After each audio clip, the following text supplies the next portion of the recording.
Hello दोस्तों, good morning. कैसे हो आप सभी?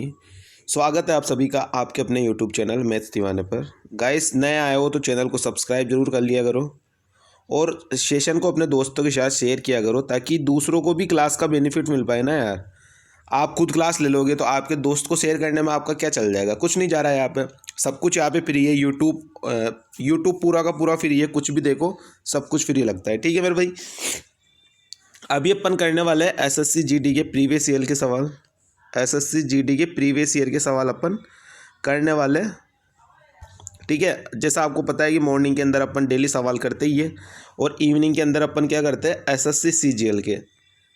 अभी आपको पता है एसएससी सीजीएल के एग्ज़ाम चल रहे हैं। 1 से लेकर 13 तारीख तक सीजीएल के एग्ज़ाम चलेंगे। तो 13 तारीख तक यही है कि जो जीडी के सवाल है उनसे भी बहुत ऐसा हो रहा है कि कई शिफ्ट जो है वो हार्ड आ रही है, कई शिफ्ट बिल्कुल इजी आ रही है। मतलब इजी वाली शिफ्ट का ऐसा है कि जीडी का पेपर का लेवल भी ज़्यादा है सीजीएल से। और कई शिफ्ट ऐसी है कि केट का लेवल के बराबर है, केट के लेवल के इक्वल है। तो यही है कि कभी इजी, कभी नॉर्मल, कभी मॉडरेट, कुछ भी पूछ रहा है एसएससी। कुछ पता नहीं है उसको भी कि मेरे को क्या पूछना है क्या नहीं पूछना। उसका जो मन हो रहा है वो वही पूछ रहा है। तो तैयारी अपने को वही तक करनी है। कुछ भी पूछे सब कुछ अपन बता देंगे। ठीक है, और इस लेवल तक मैंने तैयारी करवा दी है। एटलीस्ट मैंने हर तरीके के क्वेश्चन आपको सीजीएल मेंस तक के करवा दिए। कहाँ तक करवा दिए मेरे भाई? सीजीएल मेंस तक के हर एक लेवल के सवाल मैंने करवा दिए आपको। सीजीएल के सारे पेपर करवा दिए।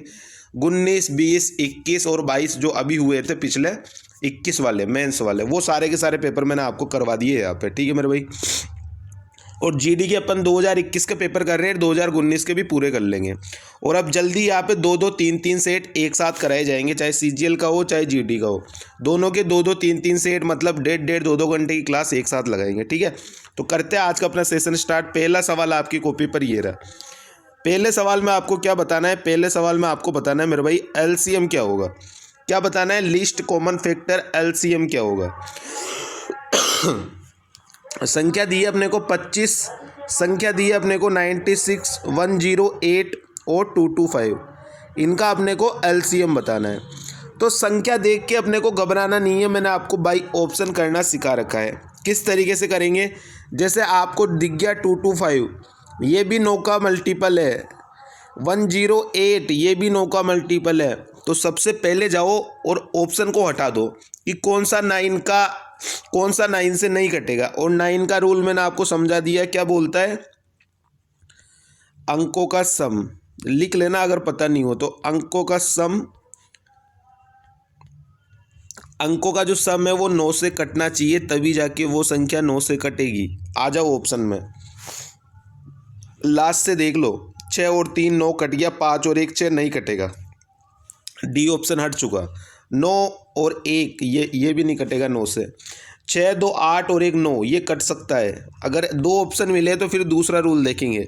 बाकी ये 9 से कट रहा है। इसको देख लेते। 5 और 5 10 और 2 12, 14 और 1 15, ये भी ए भी नहीं कटेगा 9 से। मतलब एक ही ऑप्शन है 21,600 जो 9 से कट रहा है।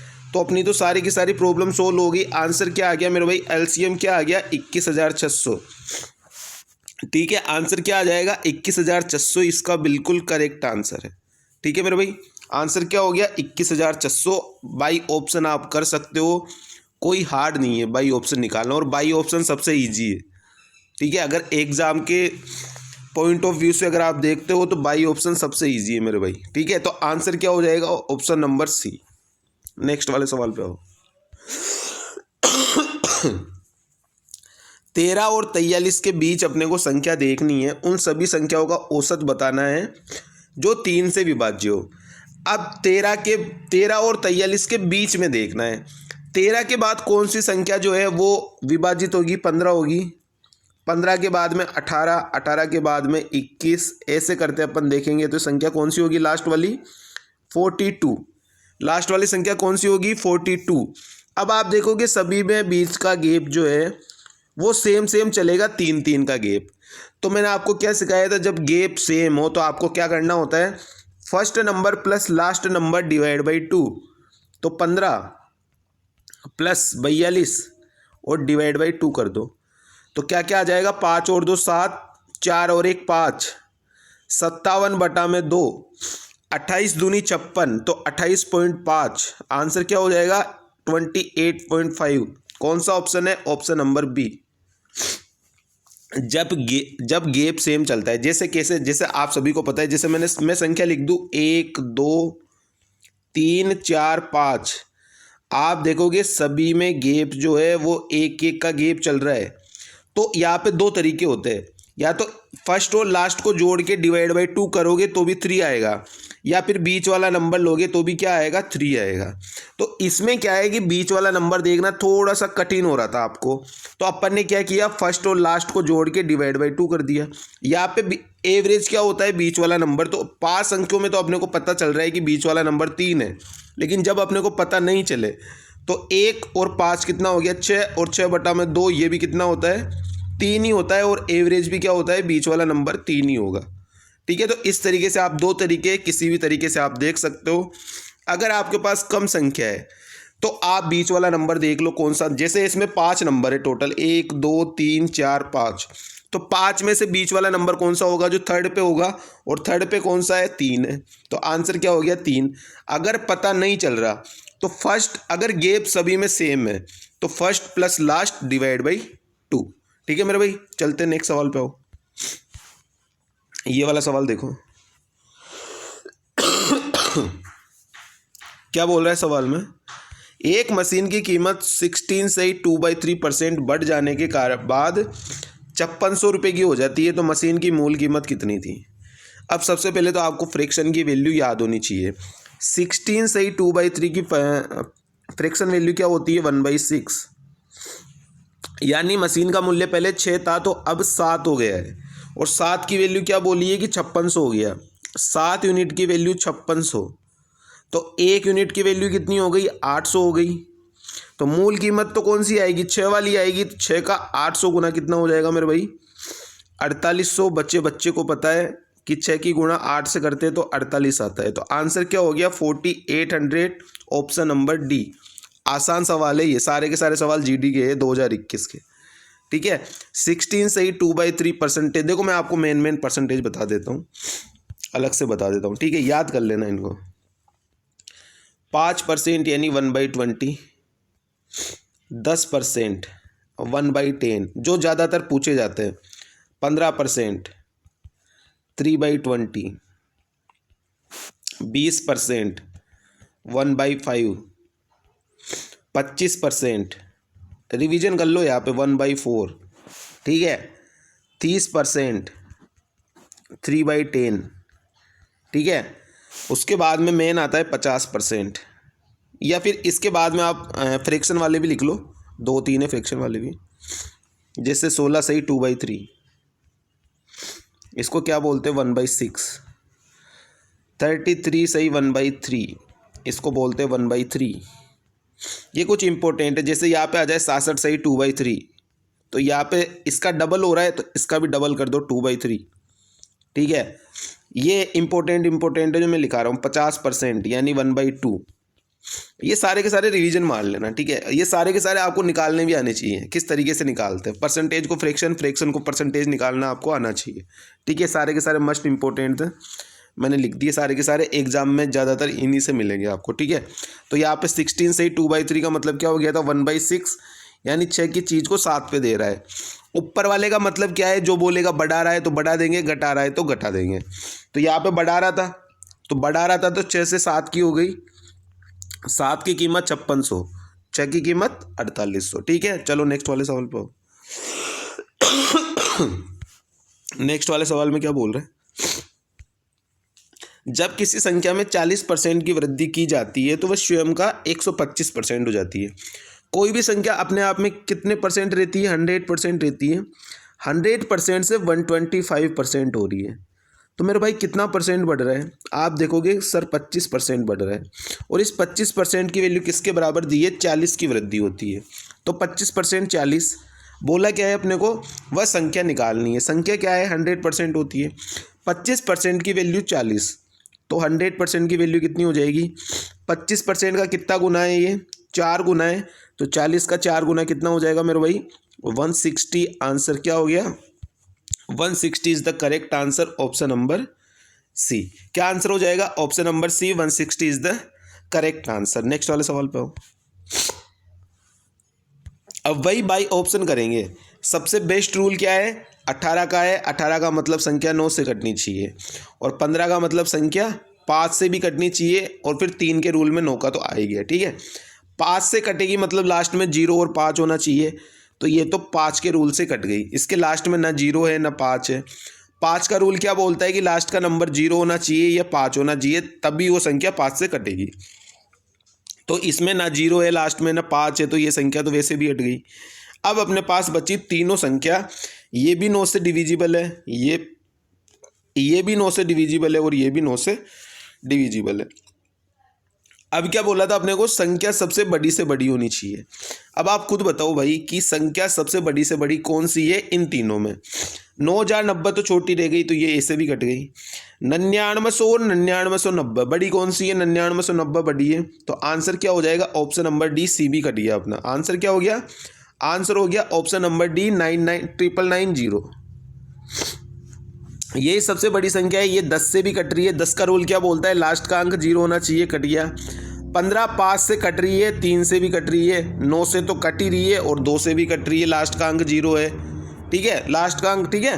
तो ये संख्या हर एक ऐसा नंबर है 10 15 18 जो सभी से कट रही है, और इन चारों में सबसे बड़ा नंबर है। सबसे बड़ा नंबर तो 9999 था, लेकिन ये 5 और 10 के रूल को फेल कर गया, ठीक है। नेक्स्ट वाला सवाल पे आओ। अब एक चीज़ और यहाँ पे नोट करके लिख लेना। क्या नोट करके लिखोगे? अगर दो आदमी जा रहे हैं, अगर सेम दिशा में जा रहे हैं, अगर सेम दिशा में जा रहे हैं, तो चाल आपस में घट जाएगी। क्या होगी? चाल घट जाएगी,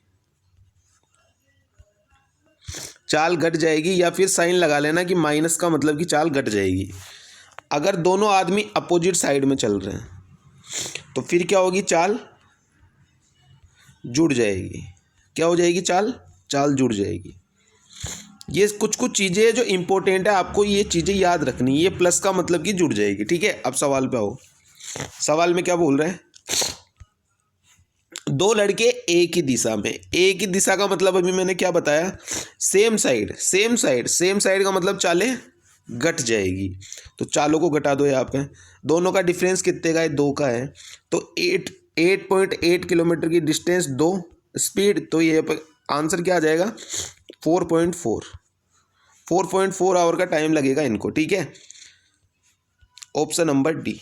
इतनी सी चीज़ अगर आपको पता होती तो आप तुरंत भाग देते, तुरंत आंसर निकाल के ऑप्शन टिक करके आगे बढ़ जाते। ये वाला सवाल देखो। अब इसके लिए आपको याद होना चाहिए, वृत्त की परिधि क्या होती है? वृत्त की परिधि होती है 2πr। आयत का परिमाप क्या होता है? 2 इंटू लंबाई प्लस चौड़ाई। वृत्त का क्षेत्रफल क्या होता है? πr²। जब ये 3 फॉर्मूले आपको पता होते तब जाके ये सवाल आपसे बनता। और मैंने आपको पहले ही 7 से 8 चीज़ें बताई थी कि इनके फॉर्मूले याद कर लेना, क्योंकि मेरे को पता है ना कहाँ से सवाल बन सकते हैं। तो ये वही फॉर्मूले याद करोगे तभी आपका काम बनेगा। क्या बोला है सवाल में? वृत्त की परिधि और आयत का परिमाप बराबर है। तो वृत्त की परिधि क्या होती है? 2πr, और आयत का परिमाप क्या होता है? 2 इंटू एल प्लस बी, और ये दोनों के दोनों बराबर है। तो दोनों को बराबर कर दिया, दोनों बराबर है, दोनों को बराबर किया नहीं किया, कर दिया दोनों को बराबर। अब अपने को 2πr की वैल्यू तो पता नहीं है, लेकिन अपने को आयत की लंबाई और चौड़ाई का पता है कि 15 और 7 है। तो 15 और 7 कितना हो गया? 22। 22 दूनी कितना हो गया? यहाँ पे मैं पूरा लिख देता हूँ, 15 + 7।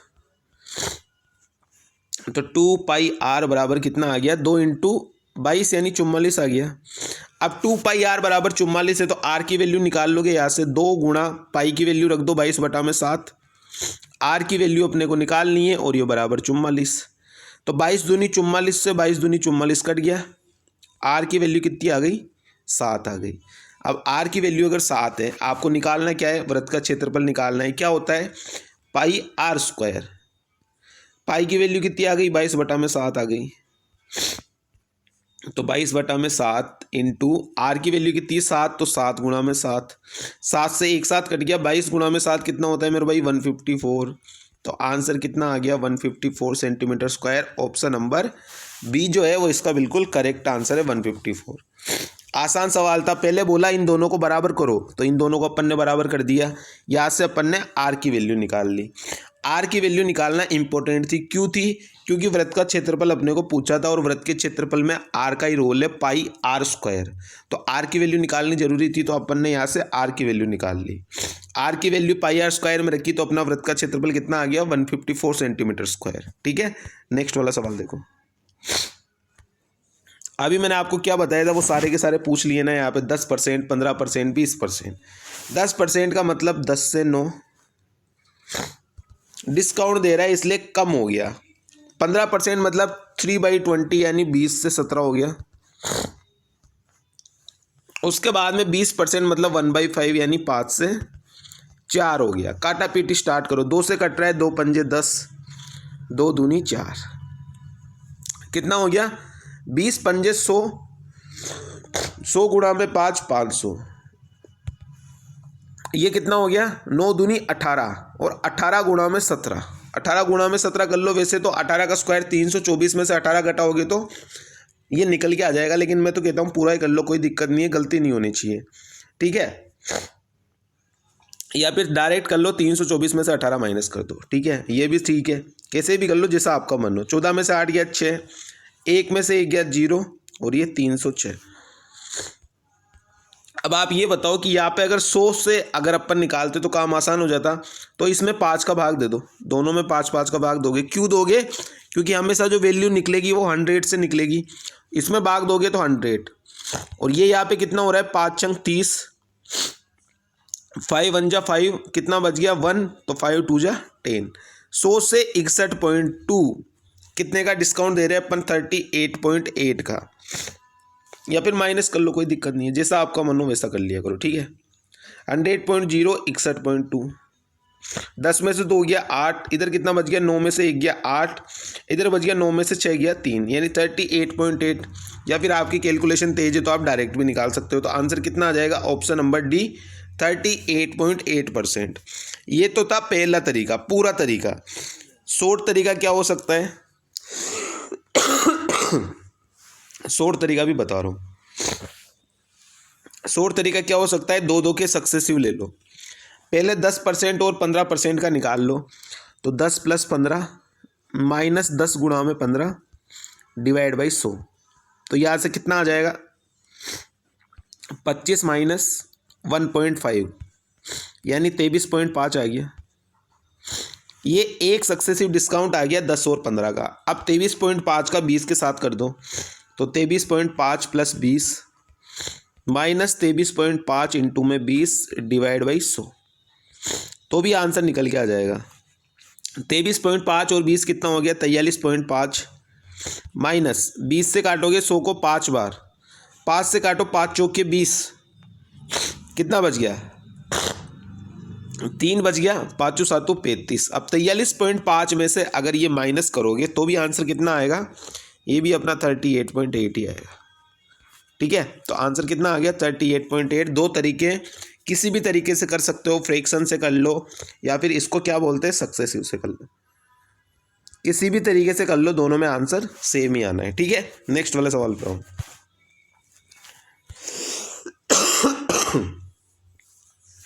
ऐसे सवाल करने के लिए मैंने आपको क्या बताया था मेरे भाई? ऐसे सवाल करने के लिए मैंने आपको बताया था बॉक्स मेथड। कौन सा मेथड बताया था? Box method. करो ट्राई एक बार,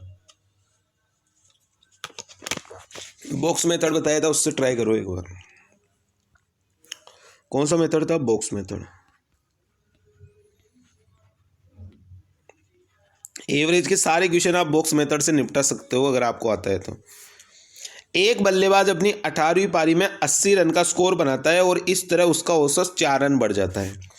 देखो 18वीं पारी में बना रहा है ये 80 रन। सबसे पहले तो आप क्या करोगे, सबसे पहले आप 4 बॉक्स बनाओगे, 1 बॉक्स, 2 बॉक्स, 3 बॉक्स, 4 बॉक्स, चारों बॉक्सों को जोड़ दो। जोड़ दिया मेरे भाई। अब 18वीं पारी में 80 रन बना रहा है, 18वीं पारी में इसमें दिया हुआ है कि 80 रन बना रहा है, जिससे क्या हो रहा है कि इसका एवरेज स्कोर में 4 रन की बढ़त हो जाती है। अब 4 रन की बढ़त होगी तब जाके 80 हो रहा है, यानी इसने 17 पारियों में 76 की एवरेज से रन बनाए होंगे, तभी तो इसने 18वीं पारी में 80 रन बनाए, तो इसका औसत 4 से बढ़ गया। यही बोल रहे सवाल में। तो 18वीं पारी के बाद उसका औसत कितना होगा, ठीक है।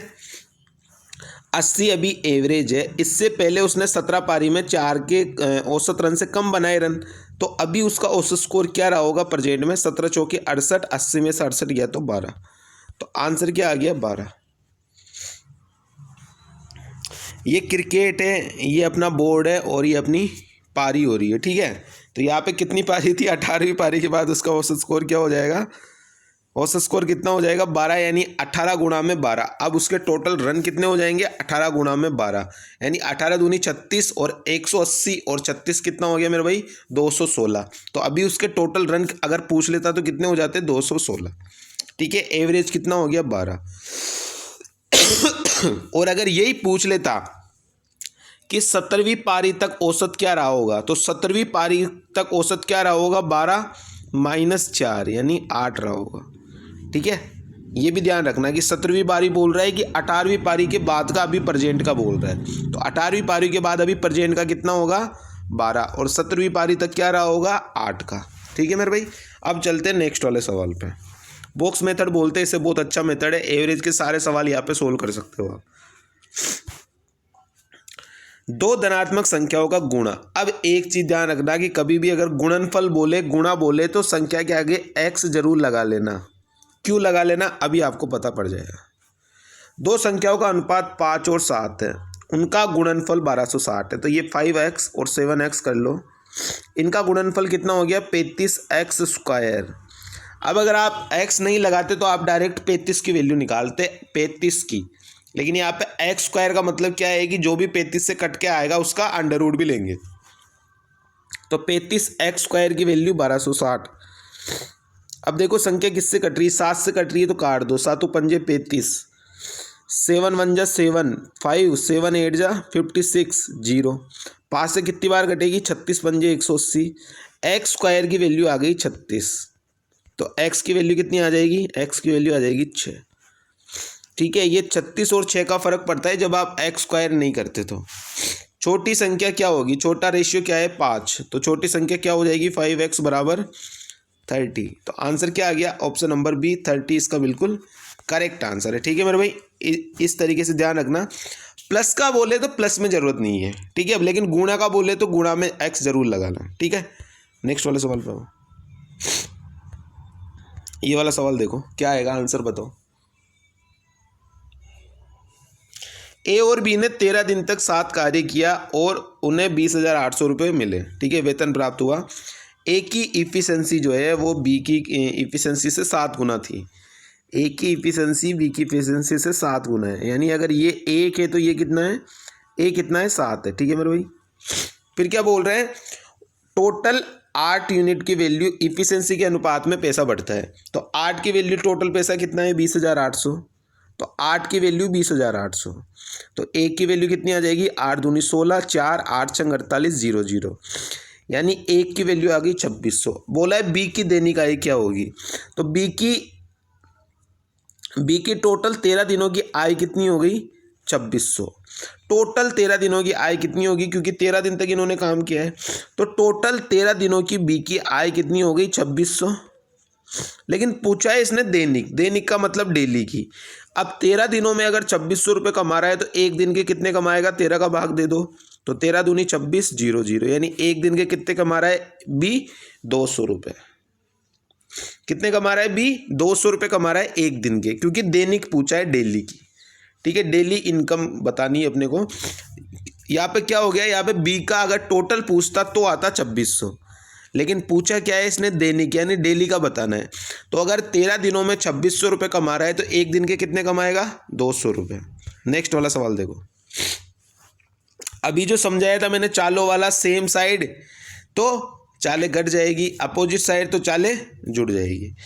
दो कार्यक्रम से 45 किलोमीटर प्रति घंटा और 70 किलोमीटर प्रति घंटा की चाल से एक दूसरे की ओर चल रही है, एक दूसरे की ओर चल रही है मतलब अपोजिट साइड चल रही है, मतलब चालें क्या होगी प्लस होगी। ये चीज़ याद में आ गई। तो 45 और 70 कितना हो गया 115 हो गया, और 115 मिनट तो ये हो गया। उन्हें एक दूसरे से मिलने से 12 मिनट पहले उनके बीच की दूरी कितनी होगी? बीच की दूरी निकालनी है। 115 टोटल निकल के आ गई चाल, और टाइम क्या दिया हुआ है 12 मिनट। तो इस 12 मिनट को चेंज कर लो 12/60। आंसर कितना आ जाएगा? ये 5 बार कट गया, 12 से 60 5 बार, 115/5। तो 12 मिनट पहले उनकी डिस्टेंस क्या रही होगी? 5 से भाग दे दो, 5 दूनी 10, 5 तिया 15, 23 किलोमीटर। आंसर कितना आ जाएगा? 23 किलोमीटर। आसान सा सवाल है, जीडी का सवाल है 13 तारीख का।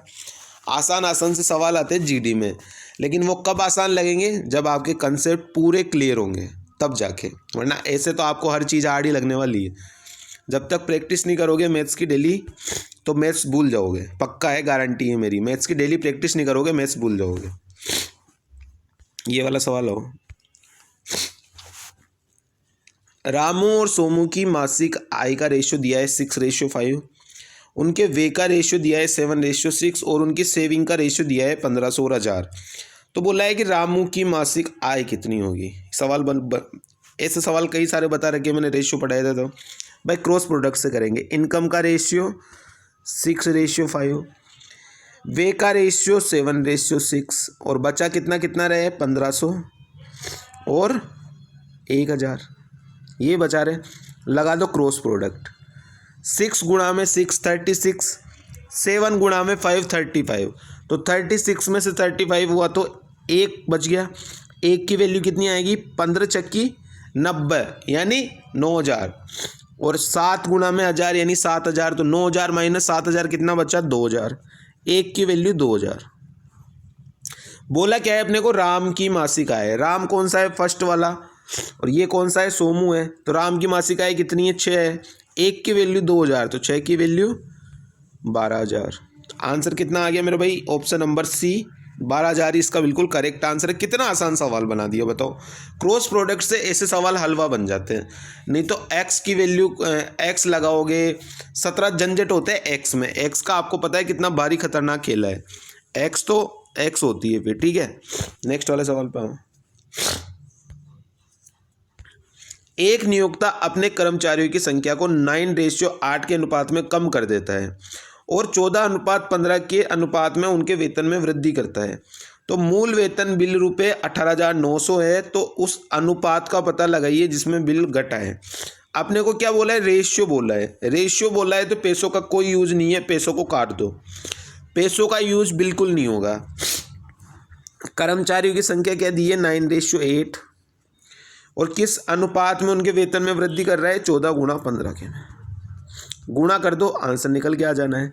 3 से काटो, 3 तिया 9, 3 पंजे 15, 2 से काटो, 2 7 14 और 2 चौके 8। तो कितना हो गया? 7 तिया 21 और 5 चौके 20। 21:20 के उनमें वेतन के बिल को घटाता है। वो आंसर कितना आ गया? 21:20। ठीक है, आंसर कितना हो जाएगा? 21:20। जब भी पैसे सवाल में नहीं दिए हो तो पैसों को छेड़ो ही मत, तो पैसों को भूल जाओ, पैसों को काट दो। ठीक है, जिसमें जैसे परसेंटेज में पूछ रहा है तो परसेंटेज में आंसर दो, रेशियो में बोल रहा है तो रेशियो में आंसर दो, पैसों को छेड़ो ही मत हो। ठीक है, नेक्स्ट वाला सवाल देखो। सवाल को सही से समझना पहले, फिर उसके बाद में करना सवाल। 1 रुपये के सिक्के हैं, 2 रुपये के सिक्के हैं और 5 रुपये के सिक्के। ठीक है मेरे भाई, क्या बोला है? कॉइन का रेशियो दिया है अपने को, सिक्कों का रेशियो क्या क्या दिया है? 5 है, 9 है और 4 है। और अपने को क्या बोल रहा है कि पिग्गी बैंक में कुल राशि 860 रुपये। अब पहले अपन तो निकाले कुल राशि कितनी होगी। अब आप खुद बताओ कि 1 रुपये, ये रुपये क्या है? ये 1 रुपये के सिक्के, 2 रुपये के सिक्के और 5 रुपये के सिक्के हैं। ठीक है, अब आप बताओ 1 रुपये के अपने पास 5 सिक्के हैं तो टोटल राशि कितनी हो गई? 5 रुपये हो गए। 2 रुपये के अपने पास 9 सिक्के हैं तो कितने रुपये हो गए? टोटल 18 रुपये हो गए। 5 रुपये के अपने पास 4 सिक्के हैं तो टोटल रुपये कितने हो गए? 20 हो गए। अब आप खुद बताओ, 5 और 18 23, 23 और 20 43। 43 रेशियो अपने पास टोटल पैसा है और सवाल में क्या बोला है कि 860 रुपये।